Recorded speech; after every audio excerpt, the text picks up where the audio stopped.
రాష్ట్రంలోని గిరిజనులను ఆర్థికంగా సామాజికంగా బలోపేతం కావడానికి ప్రభుత్వం పెద్దపీట వేస్తోంది. ఇందులో భాగంగా గిరిజన సహకార ఆర్థిక అభివృద్ధి సంస్థ ట్రైకార్ బోర్డు కీలక నిర్ణయం తీసుకుంది. హైదరాబాద్లో శుక్రవారం నిర్వహించిన ట్రైకార్ బోర్డు ఉన్నత స్థాయి సమావేశంలో ఈ మేరకు ఏకగ్రీవంగా నిర్ణయం తీసుకున్నారు. ఈ సదస్సులో ట్రైకార్ చైర్మన్ బెల్లయ్య నాయక్, సంస్థ మేనేజింగ్ డైరెక్టర్ బిఎం సంతోష్తో పాటు ఉన్నత అధికారులు లక్ష్మీప్రసాద్, శంకర్రావు తదితరులు పాల్గొని ప్రణాళిక అమలుపై విస్తృతంగా చర్చించారు. ఈ సందర్భంగా ట్రైకార్ ఎండి బిఎం సంతోష్ వార్షిక ప్రణాళికకు సంబంధించి పూర్తి వివరాలను వెల్లడించారు.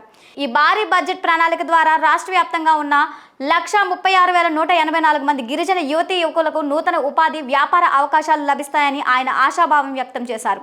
మొత్తం కేటాయించిన 2,546.24 కోట్లలో సింహభాగం అంటే 2,085 కోట్లు ప్రభుత్వం సబ్సిడీ రూపంలోనే భరిస్తుండటం విశేషం.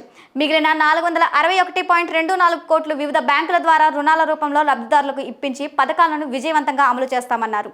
ఈ వార్షిక ప్రణాళికలో రాజీవ్ యువ వికాసం, ఆదిమ గిరిజనులకు జీవనోపాధి, గ్రామీణ రవాణా పథకం, గిరిజన రైతులకు యాంత్రికీకరణ పథకం, CMSTEI, ఇందిరా సౌరగిరి జల వికాసం, నైపుణ్య అభివృద్ధి శిక్షణ వంటి పటిష్ట కార్యక్రమాలను పొందుపరిచారు.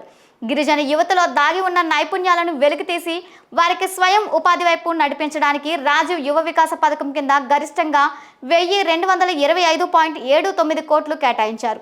దీని ద్వారా రికార్డు స్థాయిలో 91,687 మందికి స్వయం ఉపాధి యూనిట్లను అందజేశారు. ఇందులో ప్రభుత్వం రాయితీ వాటా 1,000 కోట్లు కాగా మిగిలిన 225.79 కోట్లను బ్యాంకు రుణంగా సమకూరుస్తారు.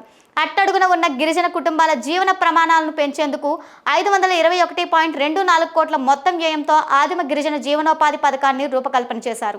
దీని ద్వారా 13,897 మందికి లబ్ధి చేకూరుతుంది. ఇందులో బ్యాంకు రుణం 311.24 కోట్లు కాగా ప్రభుత్వ సబ్సిడీ 210 కోట్లుగా ఉంది.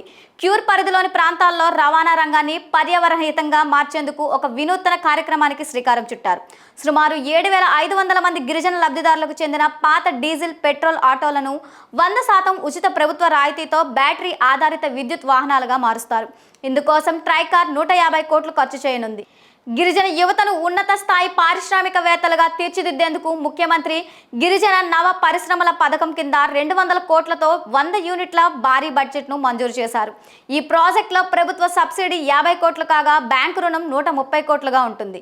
మిగిలిన 20 కోట్లు లబ్ధిదారులు వాటాగా భరించాల్సి ఉంటుంది. గిరిజన యువతకు ఆధునిక రంగంలో ఉపాధి లభించే 75 కోట్ల వ్యయంతో 13,000 మందికి ప్రత్యేక నైపుణ్య శిక్షణ ఇస్తున్నారు.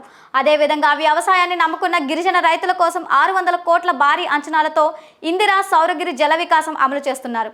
దీని ద్వారా 10,000 మంది లబ్ధిదారులు పొడి భూములను సాగుయోగ్యంగా మార్చడంతో పాటు ఉచితంగా సోలార్ బోర్బావులను ఏర్పాటు చేసి శాశ్వత నీటి వసతి కల్పిస్తున్నారు. ఈ నిధులన్నీ సమకాలంలో లబ్ధిదారులకు చేకూరాలని, ఎక్కడ అవినీతికి తావు లేకుండా పారదర్శకంగా పథకాలను క్షేత్రస్థాయికి తీసుకువెళ్తామని ట్రైకార్ బోర్డు స్పష్టం చేసింది.